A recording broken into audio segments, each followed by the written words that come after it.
A paz de nosso Senhor e Salvador Jesus Cristo. Eu sou o pastor Rodrigo Figueiredo e estou dando início a mais uma aula da nossa Escola Bíblica Dominical de Verão, da Primeira Igreja Batista no Andaraí. E o tema que falaremos na nossa aula de hoje é a Nova Ordem Mundial e o livro do Apocalipse. Considerações. Ou seja, pensaremos de alguma forma esse tema e aquilo que está envolto, a perspectiva que trata esse tema da nova ordem mundial em relação ao livro do Apocalipse. E a apresentação da nossa aula é a seguinte: o livro do Apocalipse recorrentemente é utilizado na história da igreja para se atribuir a algo específico do tempo de seus leitores como um possível agente para o estabelecimento do governo do anticristo, com a implementação da marca da besta. Então, recorrentemente, o livro do Apocalipse, ele é visitado, ele é lido e ele é atualizado no momento histórico em que o leitor está vivenciando e, de alguma maneira, tenta se perceber com algum governo, alguma prática política ou algo do gênero, uma implementação do reino do anticristo e a marca da besta como sendo um elemento que faz parte dessa realidade. Continuando, código de barras, cartão de crédito, chips, dentre outros, já foram indicados como sendo a temida marca da besta registrada no livro do Apocalipse. Ou seja, se formos buscar na história, encontraremos diversos autores, diversos estudos, diversas pregações que tentam, de alguma forma, identificar em algum objeto específico do seu tempo como sendo essa temida marca da besta narrada no livro do Apocalipse. Além disso, de tempos em tempos, movimentos variados são apresentados como operacionalizadores de uma vinda iminente do anticristo.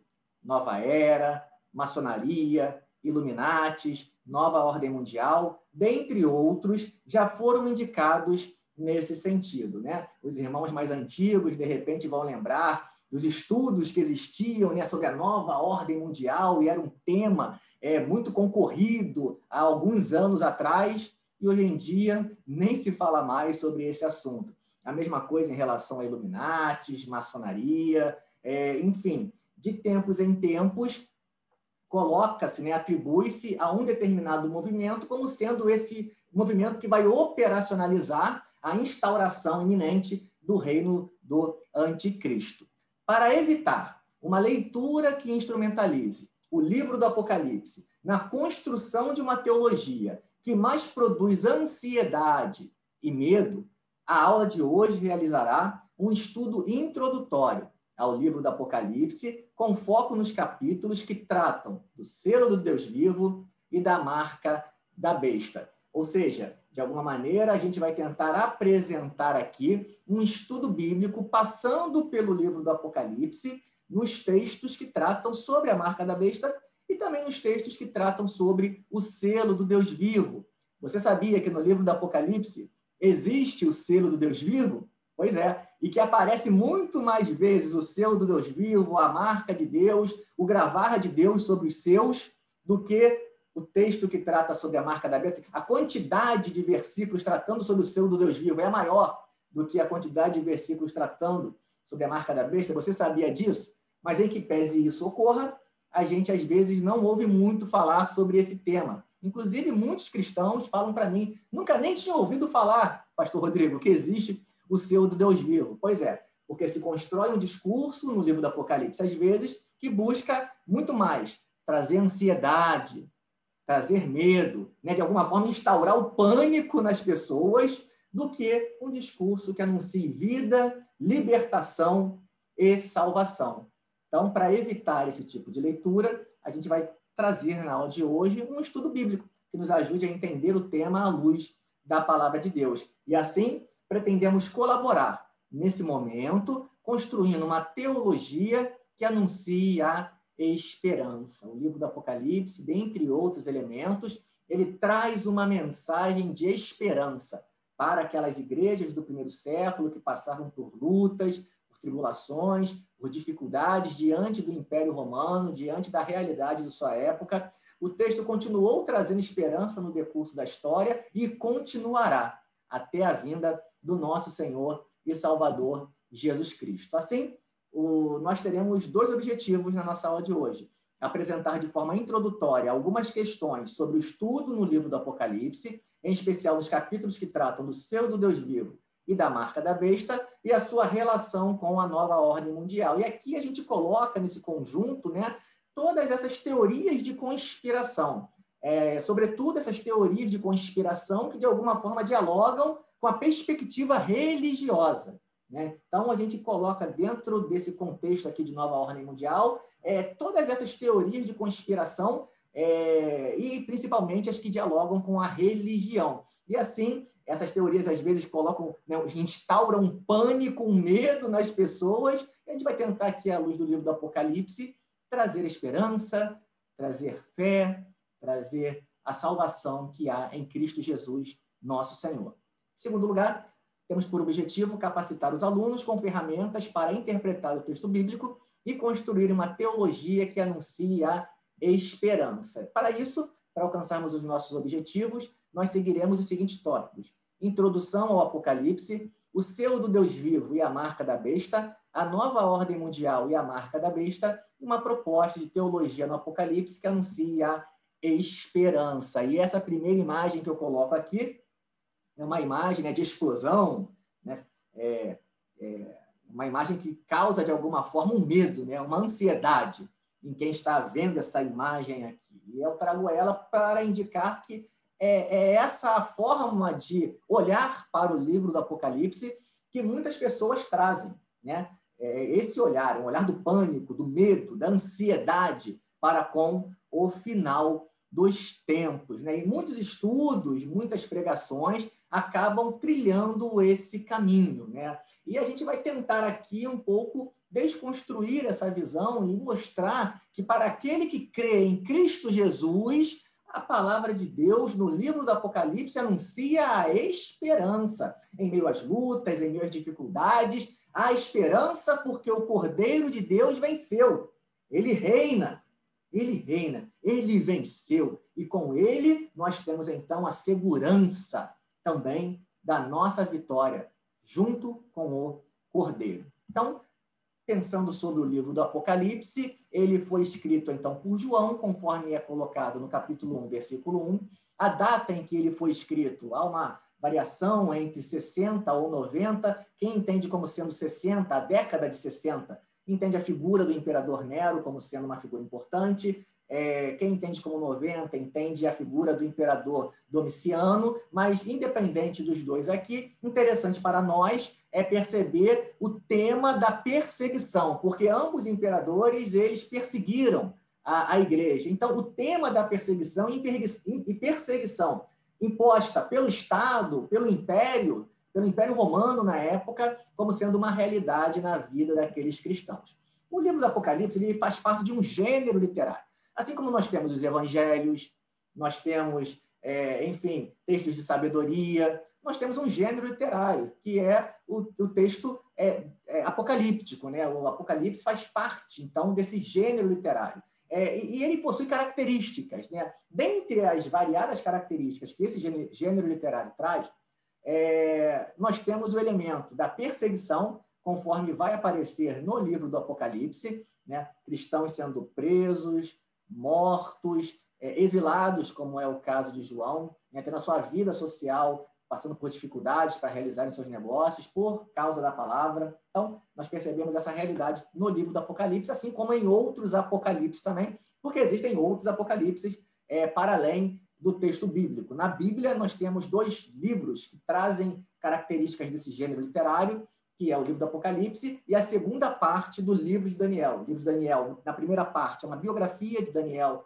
na Babilônia, e a segunda parte, ela muda, né, de gênero e torna-se, então, um texto apocalíptico. Então, nós temos na Bíblia esses dois textos, e fora da Bíblia, nos livros que chamamos hoje de apócrifos, existem outros apocalipses também, e que trazem as suas características que levam os mesmos a serem entendidos como pertencentes a esse gênero literário. e dentre eles existe o tema da perseguição. Um outro elemento que gostaríamos de colocar aqui é o tema do simbolismo. O texto do Apocalipse, ele é um texto simbólico, tá? Simbólico. Alguns desses símbolos, o próprio livro dá a interpretação do símbolo, né? Por exemplo, num dado momento ele vai dizer que viu o Filho do Homem, né, andando entre os 7 candeeiros, tendo 7 estrelas nas suas mãos, e aí no final ele vai dizer, não, os candeeiros significam as igrejas, as 7 estrelas significam os 7 anjos das 7 igrejas, enfim, ele dá ali a interpretação daquele símbolo que ele estava utilizando. Em outros momentos, ele não te dará a interpretação, porém, por meio de uma tradição, de uma memória, de uma intertextualidade, você consegue entender o que aqueles símbolos ali significam. Então, trazendo a memória, fazendo uma intertextualidade com textos do Antigo Testamento, do Novo Testamento, por exemplo, você consegue entender o que aquele símbolo ali utilizado pelo autor do Apocalipse, ele significa. Então, a gente vai trilhar esse caminho, entendendo ali o simbolismo como algo presente no gênero literário do livro do Apocalipse. E quando eu falo aqui que algo é simbólico, para algumas pessoas, quando você fala assim, é simbólico, elas pensam assim, se é simbólico, então não tem um valor, né? É algo inferior, não é algo real, digamos assim, é simplesmente simbólico. As pessoas confundem um pouco as coisas. E não é assim, não é dessa forma. O símbolo, ele aponta para uma realidade, o símbolo aponta para uma realidade concreta. Então, quando, por exemplo, no Apocalipse diz que Jesus, ele é o Cordeiro de Deus, você não imagina, né, Jesus como um animal, cordeiro, né? Você entende ali que Jesus é um ser humano, né? 100% homem, 100% Deus, né? Você entende não ele como um animal, o cordeiro, mas aquilo que ele simboliza, o que o cordeiro simboliza, né? Cordeiro que era utilizado no Antigo Testamento para levar os pecados daquele que oferecia o animal para ser sacrificado. Cristo, então, veio e se entregou na cruz para que, por meio do seu sacrifício, houvesse a possibilidade de salvação para todo aquele que nele crê. Você entende perfeitamente, então, o símbolo ali apresentado. Então, simbólico não é algo sem valor, não, tá? O símbolo aponta para uma realidade concreta. E o simbolismo faz parte do gênero literário do livro do Apocalipse. Então, é algo que nós utilizaremos na nossa leitura, essa perspectiva. E enquanto divisão no livro do Apocalipse, existem várias formas de dividirmos o livro do Apocalipse. Uma delas é essa, uma tripartida, até uma proposta de divisão tripartida, onde do capítulo 1 ao 3 nós teremos o bloco das cartas às 7 igrejas, do 4 ao 11 o bloco dos 7 selos, e do 12 ao 22 o bloco do embate entre o cordeiro e o dragão. E é interessante que somente no terceiro bloco, né, aparecerá a indicação da marca da besta. E em todos os demais blocos, em todos, desde o primeiro bloco, no segundo, no terceiro, até o final do livro do Apocalipse, aparecerá a referência ao selo do Deus vivo, né, a marca de Deus, ao gravar do nome de Deus na testa daqueles que servem a ele. Então, do início ao final do Apocalipse, aparece essa referência positiva ao selo do Deus vivo. E somente num momento aparece a marca da besta. E a marca da besta é um tema bíblico que deve ser pregado. A pergunta que eu faço é, por que silenciamos a indicação bíblica, que também é bíblica, que aparece mais vezes quantitativamente, do selo do Deus vivo? E muitos nunca nem ouviram falar sobre a existência do selo do Deus vivo, mas já ouviram muito sobre a marca da besta. Como eu disse, às vezes é uma postura que nós temos na hora de ler o livro do Apocalipse, enfatizando muito mais, né, uma ansiedade, um medo, uma tragédia, do que em anunciarmos esperança, libertação e salvação no nome de Jesus. E às vezes, conversando com algumas pessoas, eu já dei esse exemplo aqui outras vezes, algumas pessoas dizem assim, Pastor Rodrigo, eu não gosto nem de ler o livro do Apocalipse, de ouvir estudos, de ouvir mensagens, porque quando chega de noite, na hora que eu vou dormir, eu não consigo dormir, eu tenho pesadelo. E aí você perceba, que forma de leitura do livro do Apocalipse essa pessoa tem ouvido, né? É uma forma que aterroriza ela, e não uma forma de leitura que traz esperança, que anuncia a salvação em Cristo Jesus, que indica a existência de um selo do Deus vivo, que demonstra o pertencimento daqueles que entregam a sua vida ao senhorio de Jesus. Antes de entrarmos propriamente no livro do Apocalipse, eu gostaria de indicar 2 textos que dão 2 respostas para algumas questões que, de repente, pode passar pela sua cabeça enquanto estivermos apontando as leituras do livro do Apocalipse na aula de hoje. O primeiro texto está em Atos 2, verso 17, e o segundo na 1 de João, capítulo 2, verso 18. E diz assim o livro de Atos: E acontecerá nos últimos dias, diz o Senhor, que derramarei meu espírito sobre toda a carne. Vossos filhos e vossas filhas profetizarão. Vossos jovens terão visões e sonharão, vossos velhos. Perceba aqui, então, que Pedro, diante daquele evento de Pentecostes, da vinda do Espírito Santo, ele se vale, né, da profecia de Joel e vai dizer que aquilo que estava acontecendo, o derramamento do Espírito Santo, era cumprimento dessa profecia, e vai dizer que isso ocorrerá nos últimos dias. Então, perceba, para Pedro, desde o século I, desde o século I, nós já vivemos os últimos dias. Alguns perguntam assim, não, quando ocorrer tal evento, nós teremos os últimos dias. Para o apóstolo Pedro, os últimos dias já começaram. Desde o primeiro século, nós vivenciamos essa dimensão escatológica desde o primeiro século. E olha só, isso aqui nos ajuda a tirarmos um pouco essa ansiedade, esse medo de final dos tempos. Por quê? Porque nós já vivemos os últimos dias, não tem que ficar ansioso por algo que vai acontecer agora e que vai desencadear os últimos dias. Não, os últimos dias já tiveram seu início. Né? Cristo viveu entre nós, se entregou na cruz, ressuscitou, ascendeu aos céus, e conforme nós vamos ver quando falarmos sobre os selos, ele no céu, ele quebrou o livro selado. E ao quebrar o livro selado, ele dá início aos eventos escatológicos. Por isso que Pedro vai dizer, nos últimos dias, desde o primeiro século, nós já vivemos os últimos dias e devemos vivê-lo, né, perseverando na nossa vocação cristã, entendendo que a vitória é certa no nome do Senhor Jesus. Então, olha só, a gente retira toda essa dimensão pesada, né, temerosa, né, que coloca pânico em você e traz aqui uma mensagem de esperança, de fortalecimento na fé para avançarmos na nossa vocação cristã. Outro texto, filhinhos, já é a última hora, olha só, na carta de João, também no primeiro século, é indicado novamente esse elemento de que a última hora já se fazia presente desde o primeiro século. Não é quando vier uma nova era, não é quando vier uma nova ordem mundial, não é quando vier maçonaria, não é quando vier os Illuminatis ou o que mais vão inventar para frente. A última hora já se faz presente desde o primeiro século. E como ouvistes que vem o anticristo, também agora muitos anticristos têm surgido, pelo que conhecemos, que é a última hora. E aqui nós temos um elemento importante também para pensarmos sobre essa questão. Porque existe a dimensão do anticristo, né? Esse adversário escatológico derradeiro do final dos tempos, e existe a dimensão de anticristos, no plural. Desde o primeiro século, existem anticristos, né? Pessoas que se colocam contra a mensagem do Cristo. Então, anticristos existem desde o primeiro século e continuam a existir na história.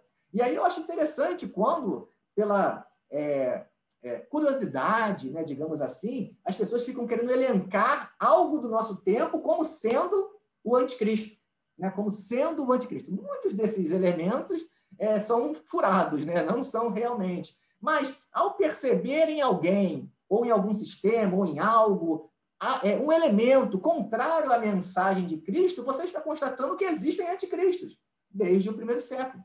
Assim como hoje ainda também existem.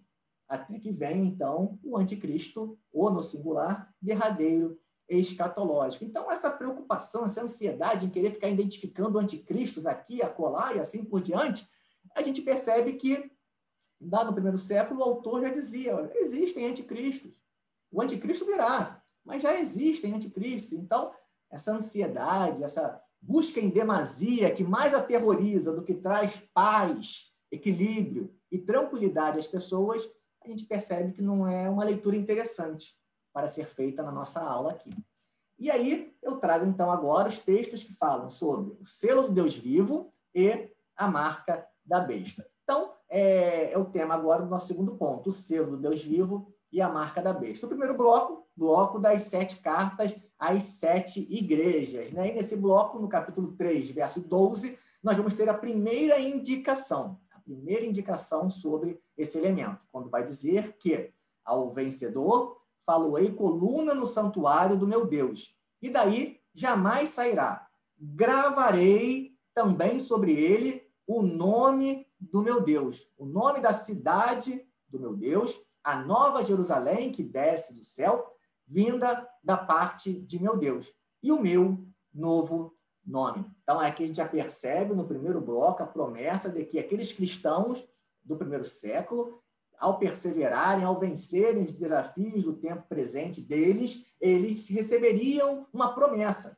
Teriam, então, sobre eles gravado, né, escrito, o nome de Deus. Então, é o primeiro momento em que aparece. E nós perceberemos que na caminhada do livro do Apocalipse ocorre uma recapitulação, onde alguns temas vão sendo novamente tratados, tá? São tratados novamente, e cada vez que essa recapitulação ocorre, há um progresso na revelação e há um aprofundamento em relação ao tema que está sendo colocado em foco naquele momento. Então, agora, o Senhor trazendo uma promessa que gravaria sobre aqueles que servem a Ele o seu nome sobre eles.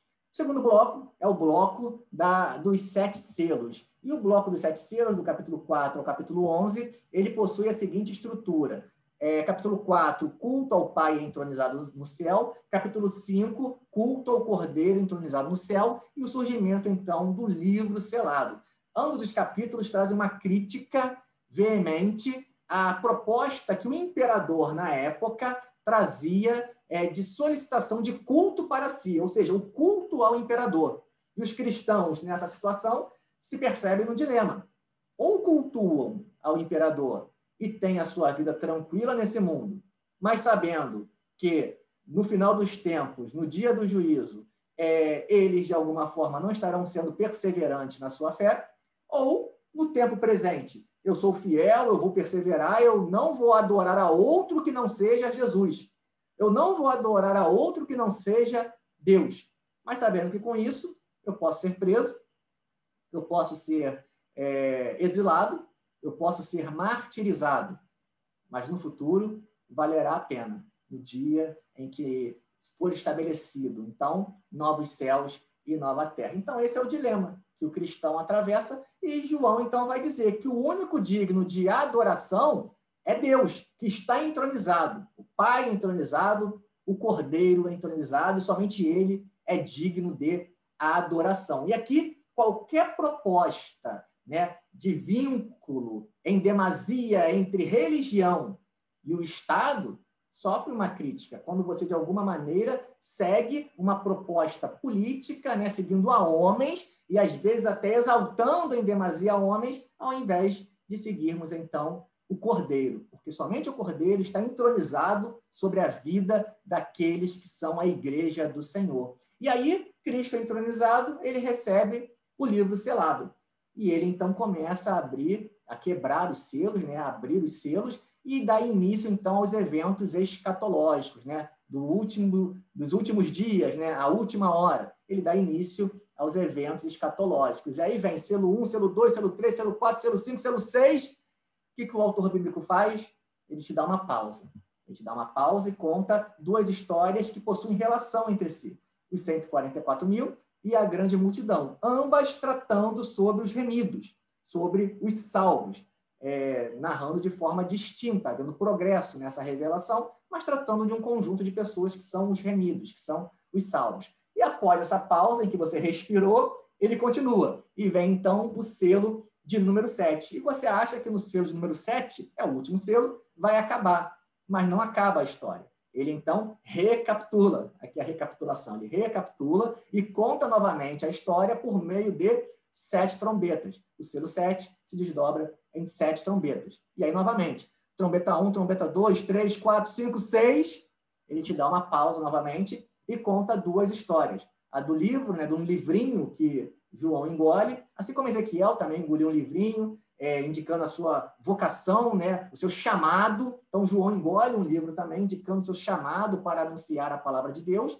E a segunda pausa é a das duas testemunhas, que é a igreja do Senhor, também chamada para anunciar a palavra de Deus. Então, essa pausa aqui possui relação também, indicando o chamado do povo de Deus para proclamar a mensagem de nosso Senhor e Salvador Jesus Cristo. Então, nós temos a sétima trombeta, né, a última trombeta, e temos, então, o encerramento do texto. E aqui você percebe, então, o céu se recolhendo como um pergaminho, os elementos celestes caindo sobre a terra, é o final dos tempos. E aí você pensa o quê? No próximo capítulo, que é o capítulo de número 12, né? Aqui a gente está no capítulo 11 do Apocalipse, no capítulo 12 você imagina o quê? Agora é a realidade celeste, né? Acabou o mundo. O céu se enrolou com um pergaminho, os seres celestes caíram sobre a terra, acabou. O próximo capítulo ele vai contar com a eternidade, mas não é isso que acontece. Conforme nós falamos, o autor recapitula. Ele conta novamente a história e, a partir do capítulo 12, contando do embate entre o Cordeiro e o dragão. E aí, nesse contexto, nós temos, então, os 144 mil, que é o momento em que aparece, nesse segundo bloco, uma referência ao selo do Deus vivo. Assim como no primeiro bloco apareceu, agora no segundo bloco novamente vai aparecer. E olha só, capítulo 7, do verso 1 ao 3 de Apocalipse. Depois disso, vi 4 anjos de pé nos 4 cantos da terra, retendo os 4 ventos para impedir que qualquer vento soprasse na terra, no mar ou em qualquer árvore. Então vi outro anjo subindo do Oriente, tendo o selo do Deus vivo. Ele bradou em alta voz aos 4 anjos, a quem havia sido dado poder para danificar a terra e o mar, não danifique nem a terra, nem o mar, nem as árvores, até que selemos as testas dos servos do nosso Deus. Então, você percebe aqui um elemento a mais sendo colocado. Qual é o elemento? No bloco anterior, disse que foi gravado sobre, né, aqueles que seguem a Deus, o nome de Deus. Agora está dizendo que esse gravar foi feito por meio de um selo e esse nome sobre os que seguem a Deus se encontra na testa, né? Esse sobre aqui é especificado. Selemos as testas. Então, aqueles que seguem a Deus têm também as suas testas seladas. Não é só aquele que tem a marca da besta, não. Que ainda nem apareceu, que só vai aparecer no capítulo 13 do Apocalipse. Os que seguem a Deus também têm a sua testa, na sua testa, um selo, que nós já vimos lá, que é o nome de Deus. Assim como aqueles que terão a marca da besta, terão o nome da besta, ou o número do seu nome em sua testa. Aqueles que seguem a Deus possuem o nome de Deus. Aonde? Na sua testa. Perceberam o paralelo aqui? E que, em primeiro lugar, aparece o selo do Deus vivo, para somente depois aparecer a marca da besta. E aí, para pensar sobre essa questão do selo, do gravar, de uma marca na testa, eu queria trazer, pelo menos, alguns textos que tratam sobre isso, pegando a memória, a tradição, a intertextualidade, né? E aí, Êxodo 28, do 36 ao 38, vai dizer o seguinte: faça um diadema de ouro puro e grave nele como se grava um selo. Olha aqui. Consagrado ao Senhor. Esse texto está tratando sobre as vestimentas do sacerdote, e nós sabemos que no Novo Testamento a igreja faz parte de um povo sacerdotal, então percebemos aqui um diálogo, né? Uma intertextualidade com esse texto do Antigo Testamento. Prenda-o na parte da frente do turbante, com uma fita azul. Estará sobre a testa de Arão. Assim se levará a culpa de qualquer pecado que os israelitas cometerem em relação às coisas sagradas, ao fazerem todas as suas ofertas. Estará sempre sobre a testa de Arão, para que as ofertas sejam aceitas pelo Senhor. Então, nós percebemos lá no Antigo Testamento, no que trata da questão do sacerdócio, que os mesmos deveriam trazer na testa esse dado de consagração a Deus. Esses elementos vão nos ajudar a entender o símbolo que está por detrás desse gravar, dessa marca, desse selo na testa daqueles que pertencem a Deus, que tem o nome de Deus sobre a sua testa. Um outro texto é Deuteronômio 6, de 4 a 9. Ouça, ó Israel, o Senhor, o nosso Deus, é o único Senhor. Ame o Senhor, o seu Deus, de todo o seu coração, de toda a sua alma e de todas as suas forças. Que todas essas palavras que hoje lhe ordeno estejam em seu coração. Ensine-as com persistência a seus filhos, converse sobre elas quando estiver sentado em casa, quando estiver andando pelo caminho, quando se deitar e quando se levantar. Amarre-as como um sinal nos braços e prenda-as na testa. Escreva-as nos batentes das portas de sua casa e em seus portões. Então, a gente percebe aqui a palavra de Deus como um elemento que tem que estar em nosso coração, interiormente, tem que transformar a nossa vida e assim também ser demonstrada por meio de nossas ações. Então, essa palavra de Deus que está em nossos corações e que modifica a nossa mente, também deve se fazer presente em nossas ações. E aí a gente percebe aqui esses dois elementos. O braço, essa marca, né? esse elemento da palavra sendo levado no braço, assim como na testa do povo de Deus. Perceba aqui, a mesma coisa que acontece em Apocalipse. A testa e a mão, né? O braço, como esses elementos que fazem parte dessa marca que nós carregamos, seja de Deus, seja do inimigo de nossas almas. É uma vida transformada, com o coração transformado, que tem a mente de Cristo, por isso a testa, que tem o seu pensamento conforme a vontade de Deus, e por isso age, por isso o braço, por isso age conforme essa vontade de Deus para com a sua vida. É um povo sacerdotal, consagrado ao Senhor. E assim, agora a gente já vai para o momento final desses textos que eu selecionei para pensarmos nesse diálogo, que é Efésios capítulo 1, do verso 13 ao 14. Porque você que conhece de Bíblia, com certeza, quando eu falo sobre o selo de Deus, qual é o texto que vem à sua mente? Com certeza é esse, o selo de Deus. Nele, quando vocês ouviram e creram na palavra da verdade, o evangelho que os salvou, vocês foram selados com o Espírito Santo da promessa. Então, o selo de Deus, do Espírito Santo da promessa, que nos convence do pecado, da justiça e do juízo, que possibilita a mente de Cristo, que faz com que a gente dê o fruto do Espírito. Então, é uma vida consagrada a Deus, que é a garantia da nossa herança até a redenção, daqueles que pertencem a Deus, para o louvor da sua glória. Então, o selo de Deus, o Espírito Santo, indica o pertencimento. Então, o selo de Deus, um gravar, um marcar o nome de Deus sobre a testa, indica, então, essa consagração ao Senhor, esse pertencimento a Deus. E que só é possível quando, então, cremos em Jesus Cristo e o Espírito Santo, que nos convence do pecado, da justiça e do juízo, passa a habitar em nós. É o selo de Deus, o selo da promessa. E o contrário também é verdadeiro. Aquele que não crê, ele possui, então, a sua vida dominada, marcada pelo inimigo de nossas almas. Por isso, a sua mente e as suas ações são de acordo com a vontade do inimigo de nossas almas. A gente entende, então, aqui o símbolo que está por trás do selo do Deus vivo e da marca da besta. E continuando, o texto de Apocalipse, que trata dos 144 mil, ele, após falar sobre os que seriam selados em suas testas, ele vai dizer que, então, no verso 4, ouviu o número dos que foram selados, 144 mil de todas as tribos de Israel. Como nós estamos abordando, esse número também ele é um número simbólico, né? 12 vezes 12 vezes 1000. 12 vezes 12 vezes 1000, 144 mil.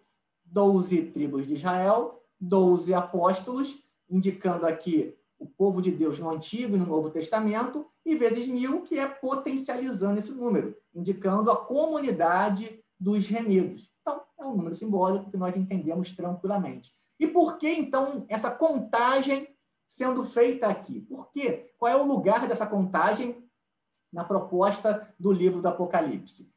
Novamente, trazendo uma memória, uma tradição, uma intertextualidade, podemos citar, por exemplo, o livro de Números, capítulo 1, do verso 17 ao 21, quando vai apresentar também uma contagem do povo de Deus dentro de um ambiente bélico, né? Daqueles que servem ao exército. daqueles que estão prontos para guerrear. E aí a gente vai entender o porquê o bloco seguinte, melhor dizendo, o bloco seguinte do livro do Apocalipse, vai tratar do embate entre o dragão e o cordeiro. Então, aqui nós temos já essa indicação de um conflito, né, de um embate, de um ambiente bélico, né? Por isso a contagem, 144 mil. Moisés e Arão reuniram os homens nomeados e convocaram para a comunidade no primeiro dia do segundo mês. Os homens de 20 anos para cima inscreveram-se conforme seus clãs e as suas famílias, um a um, pelo nome, conforme o Senhor tinha ordenado a Moisés. E assim ele os contou, assim como lá também tem a contagem, no deserto do Sinai, da seguinte ordem: dos descendentes de Ruben, o filho mais velho de Israel, todos os homens de 20 anos para cima que podiam servir ao exército, nesse ambiente de conflito bélico, foram selecionados, cada um pelo seu nome, de acordo com os registros de seus clãs e famílias. E o número dos da tribo de Ruben foi 46.500. Então, a contagem, um ambiente bélico dentro desse texto de números. Então, aqui estaria a intertextualidade, a memória, a tradição dessa contagem lá no Apocalipse, né? O povo de Deus, né? O povo de Deus diante desse conflito que nós vivenciamos com o inimigo de nossas almas, com o dragão que vai ser apresentado no próximo bloco, né? No embate entre o cordeiro e o dragão. E assim a gente entende o que está sendo proposto pelos símbolos nesse texto de Apocalipse. E aí nós chegamos, então, no bloco seguinte, o terceiro bloco. E nesse bloco, no capítulo 12, nós vamos ter, então, o dragão, né, lutando, guerreando contra uma mulher que tem estrelas em suas cabeças, ela é vestida, né, com o sol e está com seus pés sobre a lua. E quem é essa mulher? Essa mulher, ela é o povo de Deus, né? Ela trata do povo de Deus do Antigo Testamento. E aqui está na memória, na tradição, na intertextualidade, o sonho de José, né? O sonho de José, que também traz esses elementos: as estrelas, o sol e a lua. Então, é o povo de Deus do Antigo Testamento. E do povo de Deus do Antigo Testamento, dessa mulher, nasce uma criança, que é a criança messiânica, né? Jesus Cristo, nosso Senhor e Salvador, que o texto vai dizer que ele vai ascender aos céus. Então, do versículo 1 ao 6, vai tratar do nascimento e a ascensão de Jesus. Do 7 ao 12, da queda do dragão. O dragão cai e ele fica irado. Irado, ele começa, então, a perseguir o povo de Deus. E aí é o que vai ser tratado do versículo 13 até o 17. A perseguição contra os descendentes da mulher, ou seja, contra a igreja. Então, a mulher é o povo de Deus do Antigo Testamento, que dá à luz a criança messiânica, que é Jesus. O dragão, o texto vai dizer que ele é a antiga serpente, né? Gênesis, a antiga serpente, Satanás, é o dragão. E a descendência da mulher, que o dragão agora persegue, é a igreja. O texto explica, então, por que a igreja ela é perseguida. E o capítulo 12, ele termina, então, com o dragão na praia, né, na areia do mar, e chamando aliados para conseguir realizar a sua empreitada de perseguir os descendentes da mulher, de perseguir a igreja. E ele levanta, então, uma besta que surge do mar e uma besta que surge da terra, né? A besta que surge da terra leva as pessoas a adorarem a besta que surge do mar. A besta que surge do mar está a serviço do dragão, né? É chamada por alguns de tríade satânica, né? Essa tríade satânica. A besta que surge da terra é o falso profeta, né? Leva as pessoas a adorarem a besta que surge do mar. E a besta que surge do mar é o poder político, conforme nós vamos ler, que está a serviço do dragão, que é Satanás. E a primeira besta que aparece, então, é a besta que surge do mar. E o texto vai dizer assim, Apocalipse 13, do verso 1 ao 2. Vi uma besta que saía do mar. Tinha 10 chifres e 7 cabeças, com 10 coroas, uma sobre cada chifre. E em cada cabeça um nome de blasfêmia. A besta que eu vi era semelhante a um leopardo, mas tinha pés como os de urso e boca como a de leão. O dragão deu à besta o seu poder, o seu trono e grande autoridade. Então, a gente percebe aqui alguns elementos que fazem parte dessa besta. E, novamente, buscando uma memória, uma tradição, uma intertextualidade, você que conhece de Bíblia já sabe qual é o texto que está por trás desse texto aqui em Apocalipse, que traz esses mesmos elementos aqui que eu grifei para vocês, né? É o texto de Daniel, capítulo 7, do verso 2 a 7. E olha só o que diz Daniel 7, 2 a 7. Daniel diz: na minha visão à noite, eu vi os quatro ventos do céu agitando o grande mar. Quatro grandes animais. Então, lá em Apocalipse é um só animal, com características de animais diferentes. Daniel vê quatro grandes animais, cada um diferente dos outros. Subiram da onde? Do mar, como a besta que surge do mar no Apocalipse. O primeiro parecia um leão, como lá em Apocalipse, e tinha as asas de águia. Eu observei até que as suas asas foram arrancadas e ele foi erguido no chão, de modo que levantou-se sobre os dois pés como um homem, e recebeu o coração de homem. A seguir, vi um segundo animal, que tinha a aparência de um urso, assim como em Apocalipse. E ele foi erguido por seus lados, e na boca, entre os dentes, tinha 3 costelas. E lhe foi dito: levante-se e coma quanta carne puder. Depois disso, vi um outro animal, que se parecia com um leopardo, que nem temos em Apocalipse. E nas costas tinha 4 asas, como as asas de uma ave. Esse animal tinha 4 cabeças e recebeu autoridade para governar, assim como a besta do Apocalipse. Na minha visão, à noite, vi ainda um quarto animal, aterrorizante, assustador e muito poderoso. Tinha grandes dentes de ferro, com os quais despedaçava e destroçava suas vítimas e pisoteava tudo que sobrava. Era diferente de todos os animais anteriores e tinha 10 chifres. Vamos fazer a comparação? Apocalipse 13, a besta saía do mar. Daniel 7, 4 grandes animais subiram do mar. Apocalipse tinha 10 chifres. Daniel, o quarto, tinha 10 chifres. Apocalipse, a besta era semelhante a um leopardo. Daniel, o terceiro, parecia um leopardo. Apocalipse, pés como os de urso. Daniel, o segundo, tinha a aparência de um urso. Apocalipse, boca como a de leão.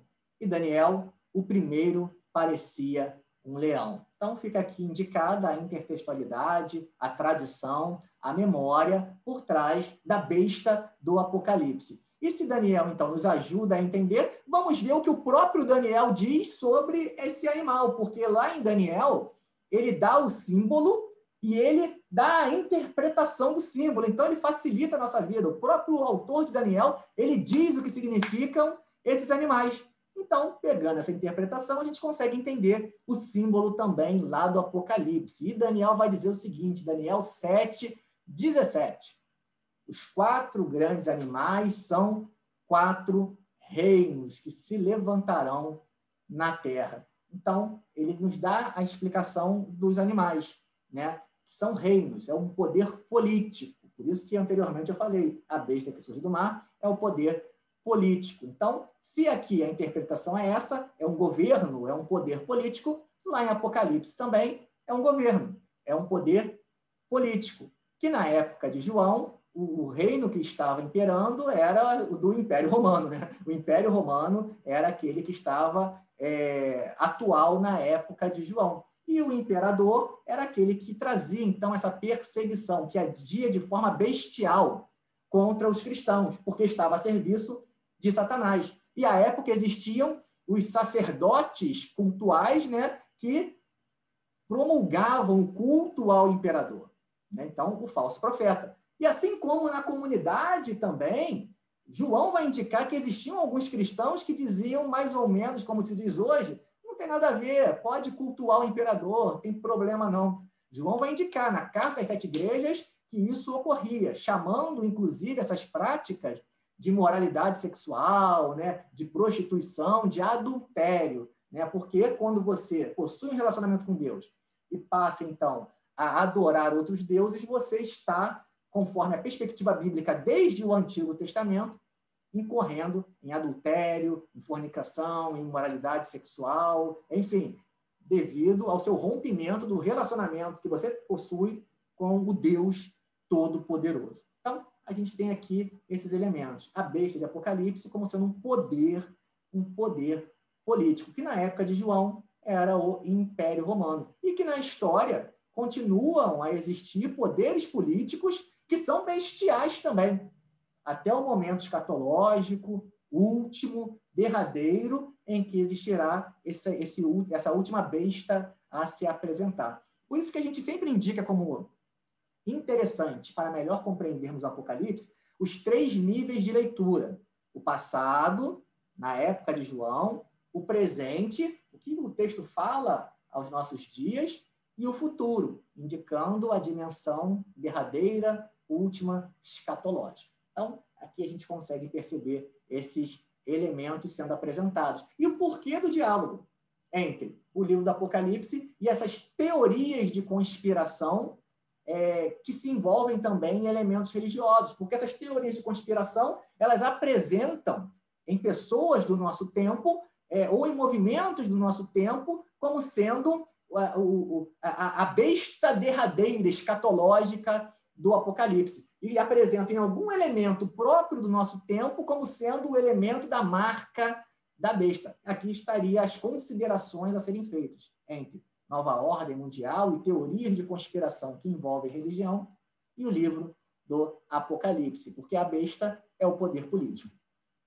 Continuando, a gente percebe algumas características dessa besta, né?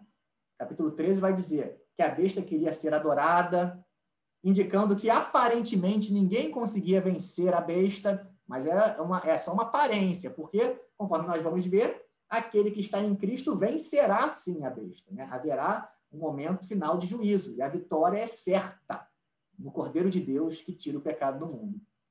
E aí ele conclui dizendo que nesse contexto, onde a besta queria ser adorada e aparentemente ela estava tendo aos olhos humanos vitórias, se alguém há de ir para o cativeiro irá. Se alguém há de ser morto, a espada haverá de ser morto. Aqui está a perseverança e a fidelidade dos santos, ou seja, vai ter gente sendo presa, como existiu no primeiro século, continua existindo até hoje e continuará até a volta de Jesus. Existiam cristãos sendo mortos, como ocorreu no primeiro século, como continuou ocorrendo durante os séculos até os nossos dias, e continuará a existir até a volta de Jesus. E cabe ao cristão que perseverar, firme na promessa do Senhor. Aí, nós temos aqui alguns textos bíblicos que exemplificam isso que eu acabei de afirmar, essa perseverança. Apocalipse 1:9 vai dizer que João estava exilado na ilha de Patmos por causa da palavra, perseguição. A carta à igreja é em Esmirna, 2:10, prisão. Alguns de vocês na prisão. Então, a prisão, o cativeiro ocorrendo. Carta à igreja em Pérgamo, 2:13. Antipas, minha fiel testemunha, foi morto. Então, um irmão, Antipas, morto, devido à perseguição. Então, nós percebemos isso já ocorrendo desde o primeiro século, continuando a ocorrer na história até os nossos dias e continuando a ocorrer até a volta do nosso Senhor Jesus Cristo. 3 níveis de leitura: passado, presente e futuro. E aí, agora, vamos falar sobre a segunda besta, a besta que surge da terra, o falso profeta, né? E aí vai dizer, capítulo 13, do verso 11 ao 12, então vi outra besta que saía da terra com 2 chifres como cordeiro, mas que falava como dragão, né?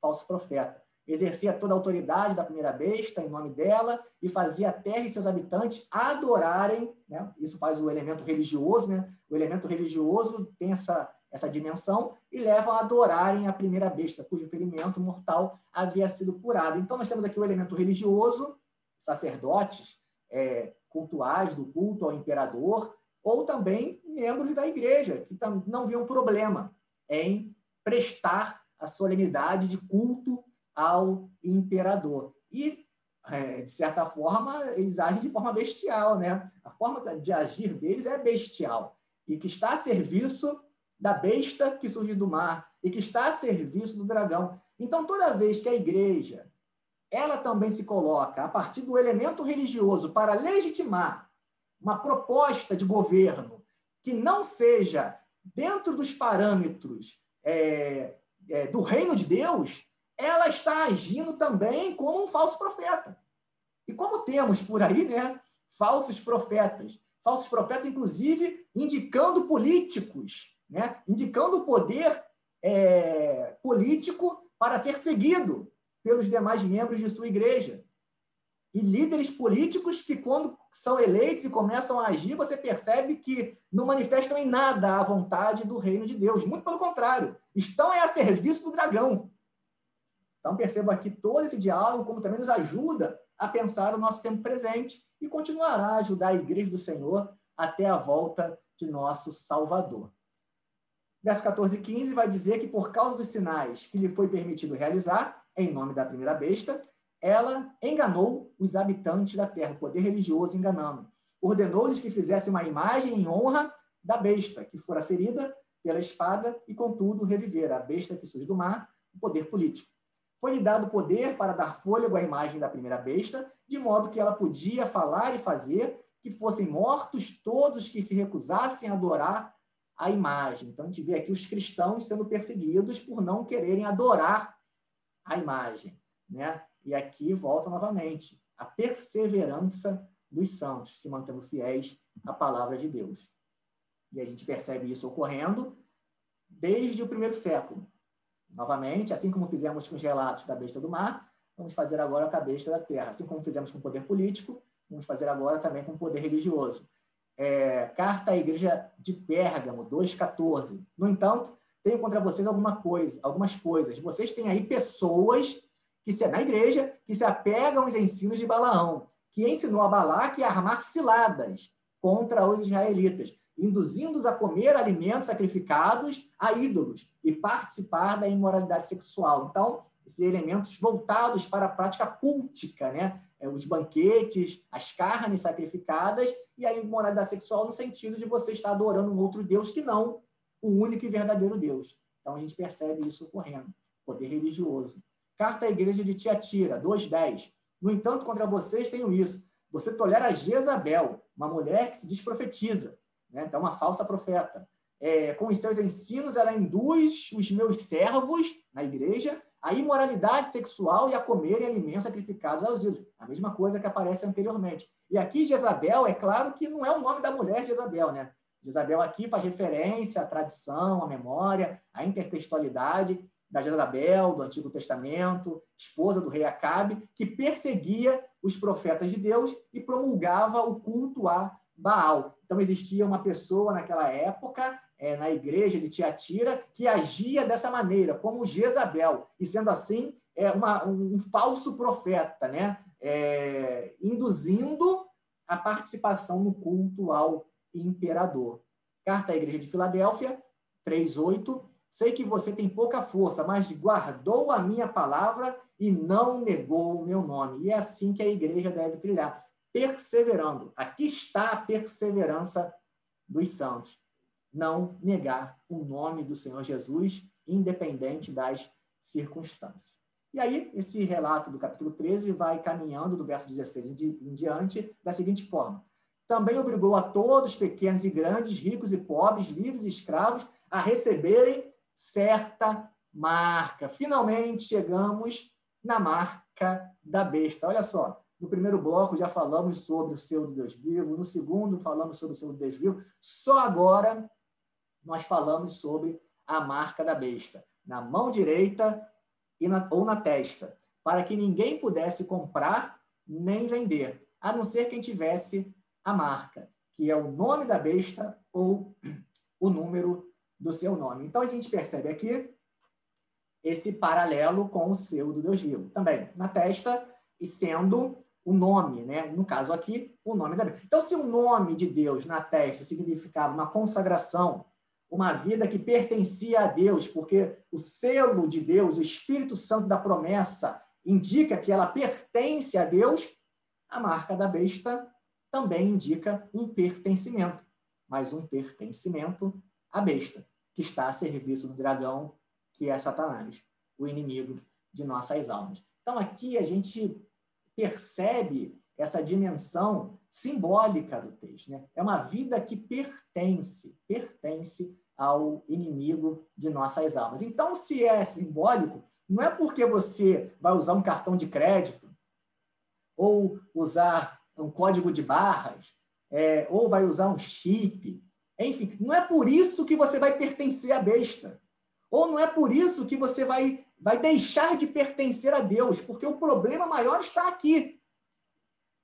Depositar em objetos, em elementos, a marca da besta, não interpretando-a nesse simbolismo de pertencimento, é de alguma maneira você falar que um cristão fiel, que persevera, se por algum motivo ele utilizar algum elemento que é a marca da besta, seja o cartão de crédito, seja o chip, seja, como quiseram propor agora, a vacina, que absurdo isso, mas quiseram propor também a vacina como sendo, enfim, se você de alguma forma utilizar esses elementos, por maior que seja a sua fé em Cristo Jesus, e mais, por maior que seja o sacrifício salvífico de Cristo na cruz, ele perde todo o valor, porque você usou um chip, você tomou uma vacina, você usou um cartão de crédito, você, de alguma maneira, deu mole e você utilizou a marca da besta. E por isso você perdeu a sua salvação. Estão percebendo? Esse discurso, além de aterrorizar e amedrontar, deposita um valor superior aos objetos que podem ser a marca da besta do que ao sacrifício de Cristo na cruz. Isso é um absurdo. Nada é maior do que Cristo. O poder que o Pai deu a ele é maior do que tudo. E das mãos dele, ninguém pode ser arrebatado. Está no Evangelho de João. Estão entendendo? Quando a gente coloca esse valor em demasia aos objetos como sendo agentes da implementação da marca da besta, você esvazia a cruz de Cristo. É isso que você está fazendo. Agora, quando eu entendo que o texto está indicando uma vida que pertence a Cristo e uma vida que pertence à besta, você coloca no devido lugar o sacrifício de Cristo, quando você, então, crê nele para a remissão dos seus pecados. Entenderam aqui o que está acontecendo? O problema desses discursos é que, além de amedrontar e aterrorizar, eles esvaziam a salvação. E o contrário também é verdadeiro. Porque, digamos assim, uma pessoa que tem uma vida totalmente distante da presença de Deus, mas se de alguma maneira essa pessoa evitar o que seria a marca da besta, evitar um chip, evitar um cartão de crédito, evitar algo que seria a marca da besta, ele, por mais distante de Deus que ele esteja, ufa, ele se salvou. Ele conseguiu, então, a salvação por mérito dele, que conseguiu evitar a marca da besta. Estão entendendo o problema soteriológico, ou seja, o problema na doutrina da salvação que esse discurso traz?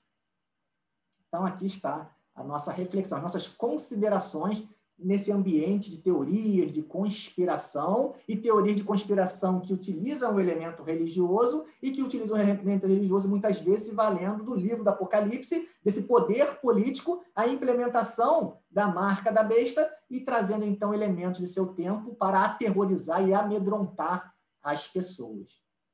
Aqui está a nossa reflexão. E aqui há sabedoria. Aquele que tem entendimento, calcule o número da besta, pois é um número de homem. Seu número é 666. E aqui tem várias propostas para entender esse número, né? O 7 como o número da perfeição, o 6 como algo que não é imperfeito, como algo que não é perfeito. Então, é 3 vezes imperfeito, e assim por diante. E alguns também tentam localizar esse número na figura, né, como nós falamos, de imperadores que perseguiam a igreja. Dentre eles, Nero, né? César Nero. E o nome, né, de César Nero, né, Neron Xar, com as letras, né, do alfabeto hebraico, se somado dá exatamente 666. Alguns seguem também nesse caminho, ou entendendo a figura de Nero, propriamente dito, ou não entendendo o Nero, né, mas entendendo aquilo que ele personifica, né, que é um poder político que oprime, que persegue os cristãos. Assim, pode ser tanto Nero como pode ser o Domiciano, como nós falamos. É o imperador romano que age como Nero agiu. E pode ser qualquer outro poder político também que vem, de alguma forma, a agir de maneira a perseguir, a oprimir, a se colocar de forma bestial, né, anticristo, na caminhada do povo de Deus. Tá bom? E aí nós chegamos agora no capítulo 14, quando após serem levantados, né, os aliados do dragão, a besta que surge do mar, poder político, a besta que surge da terra, o poder religioso, e esses, então, marcando os seus, né, aqueles que pertencem a eles, os que têm a marca da besta, agora nós vamos ter o cordeiro com os seus aliados. Né? Já apresentamos os aliados do dragão, agora o cordeiro com os seus aliados. Por isso a importância da contagem nesse ambiente bélico, de disputas, que nós já comentamos. Agora será apresentado o cordeiro com os seus aliados. Capítulo 14, verso 1. Então olhei, e diante de mim estava o cordeiro, de pé sobre o monte Sião. Com ele, 144.000, que traziam escritos na testa o nome dele, né, o nome do cordeiro, e o nome de seu pai. E sobre tudo isso aqui nós já argumentamos. E nesse ambiente bélico, nós vamos ter, então, de um lado, o cordeiro com os seus aliados, né, ou seja, aqueles que seguem o cordeiro, o povo de Deus, os remidos, os 144.000, e, do outro lado, o dragão, a tríade satânica, né, o dragão, a besta que surge do mar, poder político, a besta que surge da terra, poder religioso, e aqueles que possuem a marca da besta. E aí o capítulo 14 vai caminhar, então, para o juízo, quando haverá a separação de um grupo do outro e o julgamento final. Então, aqui a gente caminha agora para esse momento de desfecho no capítulo 14, no livro do Apocalipse, o dia da colheita. E aí vai dizer o seguinte, o capítulo 14, o cordeiro e os dragão, o cordeiro e os 144.000, né? Do verso 1 ao 5, em contraposição ao dragão, a besta do mar, a besta da terra e aqueles que possuem a marca, do verso 1 ao 5, o cordeiro e 144.000. Verso 6 ao 13, surgem então 3 anjos. 14 a 20, a colheita, onde haverá separação. Do verso 14 a 16, a colheita do Filho do Homem, aqueles que serão salvos, ou seja, aqueles que estão com o cordeiro, e do verso 17 ao 20, a colheita do anjo, que é a colheita da condenação, ou seja, aqueles que possuem a marca da besta, aqueles que pertencem ao inimigo de nossas almas. E assim vai dizer então o texto bíblico. Então, vi outro anjo que voava pelo céu e tinha na mão o evangelho eterno para proclamar aos que habitam na terra, a toda nação, tribo, língua e povo. Ele disse em alta voz: temam a Deus e glorifiquem-no, pois chegou a hora do seu juízo. Então, está sendo tratado o final da história, né? O momento escatológico, o momento último, o momento derradeiro, o momento do juízo. Adorem aquele que fez os céus e a terra, o mar e as fontes das águas. Verso 8, um segundo anjo o seguiu dizendo: caiu a grande Babilônia. Babilônia faz referência à cidade da Babilônia, Império Babilônico no Antigo Testamento, que oprimiu o povo de Deus, né? Destruiu o Reino do Sul, levou alguns cativos para o seu território. Então ele traz aqui uma cidade também no seu tempo que oprimiu o povo. No caso é a cidade de Roma, né? Esse poder político contemporâneo a ele agora, fazendo referência ao poder político do passado, que também foi terrível para com o povo de Deus. Babilônia, que fez todas as nações beberem do vinho da fúria da sua prostituição. Um terceiro anjo os seguiu, dizendo em alta voz: se alguém adorar a besta e a sua imagem e receber a sua marca na testa ou na mão, também beberá do vinho do furor de Deus, que foi derramado sem mistura no cálice de sua ira. Então, aquele que tem a marca da besta consegue ter seus negócios, tem uma vida mais tranquila aqui. Mas haverá um dia de julgamento. E aí ele sofrerá, então, as consequências dessa sua atitude. E o contrário também é verdadeiro, como nós vamos ver. Aqueles que optam por seguir o cordeiro podem ser perseguidos pela besta nessa vida, porém, receberão descanso no dia do juízo. Então, o vinho do furor o furor de Deus, que foi derramado sem mistura no cálice de sua ira, será ainda atormentado com enxofre ardente na presença dos santos anjos e do cordeiro. E a fumaça do tormento de tais pessoas sobe para todos sempre. Para todos os que adoram a besta e a sua imagem, e para quem recebe a marca do seu nome, não há descanso, dia e noite. Uma vida tranquila aqui, mas não há descanso na eternidade. Aqui está a perseverança dos santos, novamente, que obedecem aos mandamentos de Deus e permanecem fiéis a Jesus. Então, ouvi uma voz do céu dizendo: escreva, felizes os mortos que morrem no Senhor de agora em diante. Diz o Espírito: sim, eles descansarão das suas fadigas, pois as suas obras o seguirão. Então, é o contraponto entre os dois grupos de pessoas. Olhei, E diante de mim estava uma nuvem branca, e assentado sobre a nuvem alguém semelhante a um filho de homem. Ele estava com uma coroa de ouro na cabeça e uma foice afiada na mão, Jesus, né? Então, saiu do santuário um outro anjo que bradou em alta voz àquele que estava sentado sobre a nuvem: tome a sua foice e faça a colheita, pois a safra da terra está madura, chegou a hora de colher. Então, é a colheita do Filho do Homem. Assim, aquele que estava sentado sobre a nuvem passou sua foice pela terra, e a terra foi ceifada. Outro anjo saiu do santuário do céu, trazendo também uma foice afiada, a mesma coisa, e ainda outro anjo, que também tem autoridade sobre o fogo, saiu do altar e bradou em alta voz àquele que tinha a foice afiada: tome a sua foice afiada e ajunte os cachos de uva. Então já mudou o elemento, né? Além de não ser mais o Filho do Homem, o agente, também aquilo que vai ser ceifado é diferente. Tome a sua foice afiada e ajunte os cachos de uva da videira da terra, porque as suas uvas estão maduras. O anjo passou a foice pela terra e ajuntou as uvas e as lançou no grande lagar da ira de Deus. Lagar é o local onde se pisa as uvas para extrair dela o seu suco, né? Fazer o vinho e assim por diante. Então, a metáfora aqui é essa: o lugar onde as uvas estão sendo pisadas. E esse lugar é dito como o grande lagar da ira de Deus, demonstrando aqui a condenação. Então, é um outro tipo de colheita, já que são grupos de pessoas distintos. Os que têm o selo do Deus vivo seguem o cordeiro, e os que têm a marca da besta, os que seguem a besta.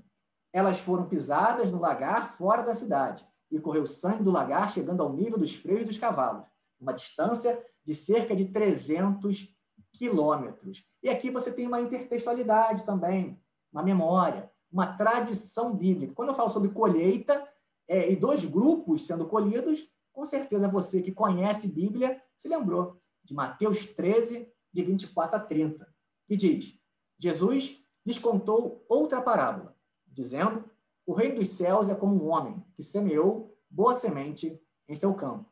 Mas, quando todos dormiam, veio o seu inimigo e semeou o joio no meio do trigo. Então, boa semente, trigo, e o joio, dois grupos de pessoas.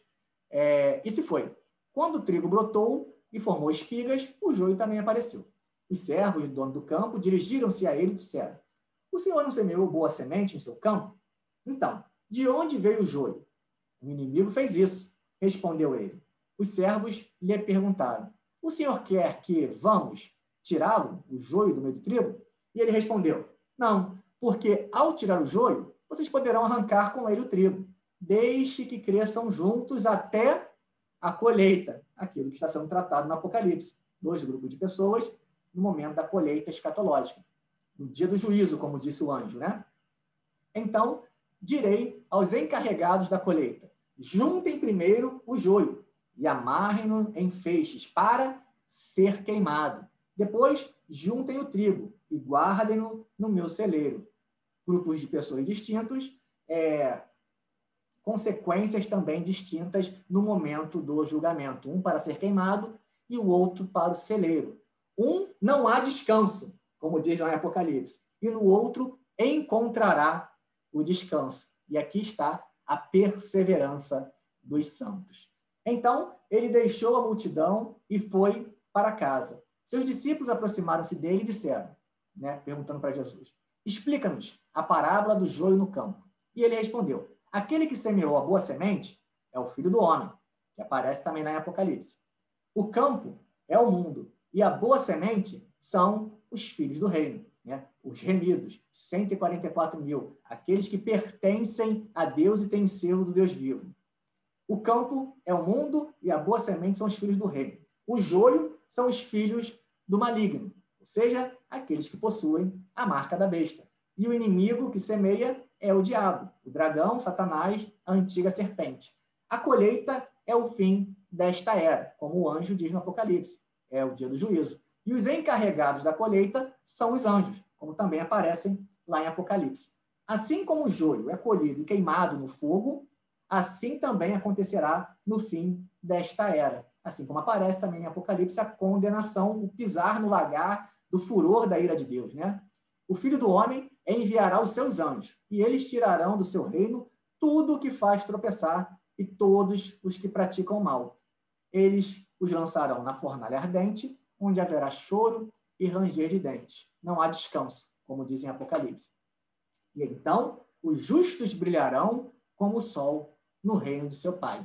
Aquele que tem ouvidos, ouça. Então a gente percebe aqui o encerramento do Apocalipse 14, né, com esse paralelo, e essa história vai sendo recontada no capítulo 15, volta-se novamente, sendo recapitulado, com progresso, com um foco diferente, sendo melhor desenvolvido, até que chegamos no último momento em que aparecerá uma referência ao selo do Deus vivo, à marca de Deus, que é lá no final, quando se estabelecem novos céus e nova terra. Após o juízo, novos céus e nova terra, novamente falando sobre essa marca, sobre esse selo de Deus.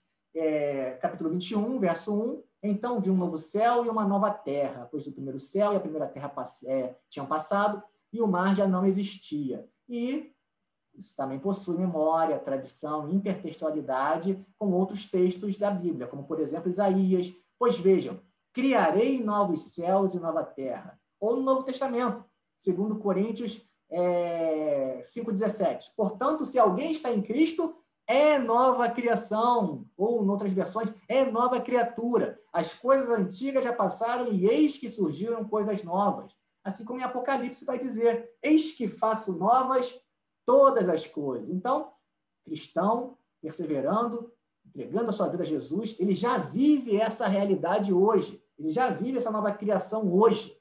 E viverá de forma planificada na segunda vinda de nosso Senhor e Salvador Jesus Cristo. Hebreus 12, 22 a 23 vai dizer, mas vocês chegaram ao Monte Sião, a Jerusalém celestial. O autor da carta aos Hebreus está dizendo que aqueles cristãos lá do primeiro século já haviam chegado a Jerusalém celestial, já haviam chegado à cidade do Deus vivo. Chegaram aos milhares de anjos em alegre reunião, a igreja dos primogênitos. Aqui a importância da igreja, né? Cujos nomes estão escritos nos céus. Então, o cristão, ele já vivencia esse pertencimento à cidade do Deus vivo. Ele tem o nome de Deus na testa, o nome da cidade de Deus na testa, a Jerusalém que desce do céu. Ele já pertence, ele já vive essa realidade hoje. E viverá de forma planificada na vinda de nosso Senhor e Salvador Jesus Cristo. Percebem que mensagem de esperança? Percebem que mensagem de ânimo? Não é uma mensagem atemorizante para aquele que crê, muito pelo contrário. É uma mensagem que traz esperança na nossa caminhada. Continuando, Apocalipse 21, ouvi uma forte voz que vinha do trono e dizia, agora o tabernáculo de Deus está com os homens, com os quais ele viverá. Eles serão os seus povos. O próprio Deus estará com eles e será o seu Deus. Ele enxugará dos seus olhos toda lágrima. Não haverá mais morte, nem tristeza, nem choro, nem dor, pois a antiga ordem já passou. Aquele que estava sentado no trono disse, estou fazendo novas todas as coisas. Assim como 2 Coríntios diz, e acrescentou, escreva isto, pois estas palavras são verdadeiras e dignas de confiança. Disse-me ainda, está feito, eu sou o alfa e o ômega, o princípio e o fim. A quem tiver sede, darei de beber gratuitamente da fonte da água da vida. Mais um elemento aqui. Assim como Jesus já havia dito para aquela mulher que ele possibilita que venhamos a beber dessa água da vida. Então, o cristão, aquele que crê em Cristo, já bebe dessa água da vida hoje e beberá de forma plena na segunda vinda de Jesus, quando for estabelecido, então, novos céus e nova terra. Eles verão a sua face. E aqui chegamos no texto. Último momento em que aparece uma referência ao selo do Deus vivo no livro do Apocalipse. E o seu nome estará em suas testas. E aí, a gente lembra de todas as passagens, desde o primeiro bloco das 7 cartas, dos 7 selos, do embate entre o Cordeiro e o Dragão. Então, a gente lembra seu nome nas suas testas, o nome do Pai, o nome do Cordeiro gravado na testa. E a gente vê, então, o quanto, né, quantitativamente aparecem mais vezes referências ao selo do Deus vivo, à marca de Deus na testa, do que a marca da besta. Porém, ouvimos muito mais mensagens, estudos, pregações que falam da marca da besta do que mensagens que falam do selo do Deus vivo. Precisamos pregar sobre a marca da besta? Sim, é um tema bíblico, deve ser falado. Mas também precisamos pregar sobre o selo do Deus vivo, que também é um tema bíblico que aparece mais vezes e que traz a mensagem da salvação, que traz a mensagem da esperança em Cristo Jesus. Quando não fazemos assim, acabamos negligenciando a mensagem da salvação, a mensagem da esperança. E assim, a gente caminha para o final da nossa aula de hoje sobre o tema da nova ordem mundial e o Apocalipse, considerações. E aí, nova ordem mundial e a marca da besta. A gente percebe que essas teorias de conspiração que buscam em elementos do tempo presente algo que seja o dado religioso que encontramos no Apocalipse, e especificamente nessa dimensão do poder político instaurando uma marca, né, um chip, uma vacina, o código de barras e assim por diante, a gente percebe que não é bem assim como às vezes essas teorias tentam apresentar. E é interessante que essas pessoas vão lançando, né, teorias e depois não voltam para falar que erraram. Ah, não é o código de barras, não, eu me enganei, né? Ah, não é o cartão de crédito, eu me enganei. Não, eles não voltam para dizer que erraram, não. Muito pelo contrário, elas lançam novas teorias, lançam novas e vivem dessa ansiedade do povo, né? Dessa ansiedade. Percebam, a gente deu uma caminhada um pouquinho longa aqui, eu sei que foi um pouquinho longo, mas a gente deu Bíblia aqui. A gente leu a Bíblia aqui, a gente estudou a Bíblia aqui. E não teorias. A gente leu a Bíblia, a palavra de Deus. E saímos daqui, então, com uma mensagem de esperança, de fé, de salvação. E assim, uma proposta de teologia no Apocalipse que anuncia a esperança, e não que coloque medo nas pessoas. Precisamos ser agentes de transformação, de esperança. E quando vierem, então, com essas teorias de conspiração, né, indicando aqui ou acolá a marca da besta, né, você se lembre dessa aula, e mais ainda, se lembre do selo do Deus vivo. E tenha plena convicção de que todo poder Jesus possui foi dado pelo Pai, não há nada maior do que ele, e poder nenhum pode tirar aqueles que são dele das mãos do Senhor Jesus. Então, não precisa ficar com medo. Eu vou usar o chip, vou perder a salvação, vou usar não sei o quê, vou perder a salvação, vou tomar vacina, vou perder a salvação. Não existe isso. Pensar assim é diminuir o sacrifício de Cristo na cruz. É dizer que algum objeto no tempo presente é maior do que o sacrifício salvífico de Cristo Jesus por cada um de nós.